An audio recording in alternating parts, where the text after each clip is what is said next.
Hawker উচ্ছেদ নিয়ে কথা বলছিলাম, সেই জায়গায় সাইফ মুস্তাফিজ আপনাকে দেখা গেছে বেশ প্রতিবাদ করতে, এবং এই বিষয়ে আপনাকে নিয়ে বেশ সামাজিক যোগাযোগ মাধ্যমে কথাও হয়েছে, এবং এটা আপনি জানেন যে ফুটপাতে 18টি ভ্যান বসিয়েছেন আপনি, সিরাজগঞ্জের একজন নেতা এরকমভাবে উল্লেখ করা হয়েছে, আপনার কথাই বলা হয়েছে। আপনি কি কিছু বলবেন কিনা? এবং এটা যখন উচ্ছেদ করা হয়েছে তারা আপনার বিরুদ্ধে ক্ষুব্ধ হয়ে গেছে।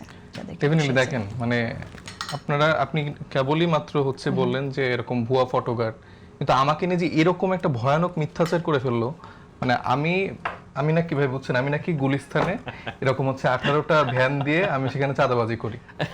আমার স্ট্যাটাসটা কি ছিল?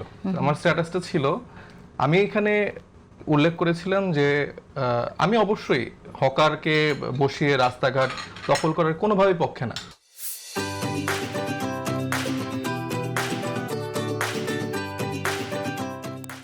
আমি এখানে বলেছিলাম যে এসালম গ্রুপদের নানাভাবে রক্ষা করা হচ্ছে, বা এরকম বড় বড় যেসব রাঘব বোয়ালরা ছিল আওয়ামী লীগ সময় যারা বিভিন্নভাবে টাকা পাচার করেছে, তারা আবার নতুন করে দেখা যাচ্ছে যে পুনর্বাসিত হচ্ছে।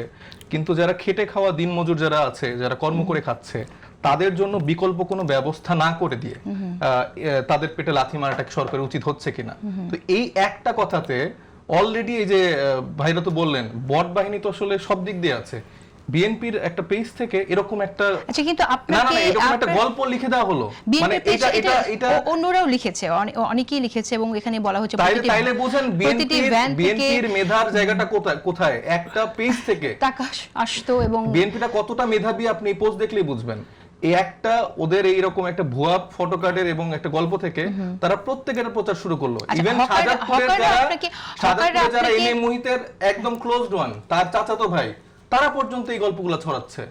মানে আমি পুরোপুরি আপনাকে অবরুদ্ধ করেছিল কেন এই ধরনের খবর? আচ্ছা, আমি তো এখানে দায়িত্ব নিব যে আমাকে নিশ্চয় অবরুদ্ধ করলে বা এরকম ঘটনা ঘটলে এটার কোনো তাদের কাছে কোনো প্রমাণ নেই না।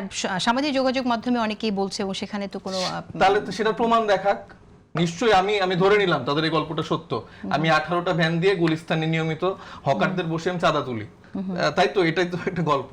তাহলে নিশ্চয়ই তো সেখানে আমাকে যে অবরুদ্ধ করছে বা এরকম যে গল্প একটা বানানো হলো, নিশ্চয়ই আমি এত বড় আমি শক্তিশালী, আপনার দল কোনো পজিশন নিল না, দলের কোনো পজিশন নাই, আপনি একাই শুধু এটা নিয়ে প্রতিবাদ করলেন কেন? আমি এটার ব্যাপারে পজিশন নিতে পারবো না? আমি যখন একজন জনপ্রতিনিধি হচ্ছে, আমার তো সবাইকে নিয়ে কথা বলতে হবে। যে আমার খেটে খাওয়া মানুষ, যে আমার দিনমজুর, তাদেরকে আমি কথা বলবো না? আমি শুধু আপার ক্লাসের এলিট সোসাইটি নিয়ে সবসময় কথা বলবো? আচ্ছা, তাহলে এই 18টি ভ্যান ব্যবসা আপনি বলছেন যেটা মিথ্যা। আমি বিএনপির যেসব ভাইয়েরা, যেসব মেধাবী, যেসব ইন্টেলেকচুয়াল ভাইয়েরা এগুলো শেয়ার দিচ্ছে, তাদের কাছে অনুরোধ করছে, আপনারা প্লিজ প্রমাণ দেন, আপনারা এটা নিয়ে অভিযোগ করেন। সবাইকে বিএনপি বলছেন যারা শেয়ার দিয়েছে, আপনি কি নিশ্চিত যে সবাই আসলে বিএনপি? হ্যাঁ, আমি নিশ্চিত করেই বলছি।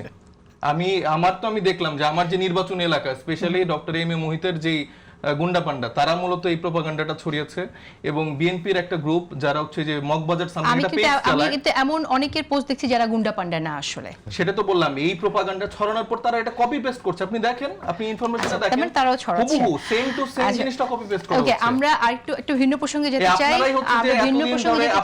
আপনারা একটু আগে বললেন যে অমুক অমুক হচ্ছে, এরকম করে মিস ইনফরমেশন ছড়াচ্ছে। আমাকে আপনি ব্যক্তিগতভাবে চেনেন, শাহেদ ভাই আমাকে চেনেন, আমি গুলিস্তানে এরকম 18টা ভ্যান নিয়ে চাঁদাবাজি করবো এরকম প্রোপাগান্ডা বিএনপির কিছু, এই যে বললো যে কিছু ভদ্র লোক এগুলো শেয়ার করছে।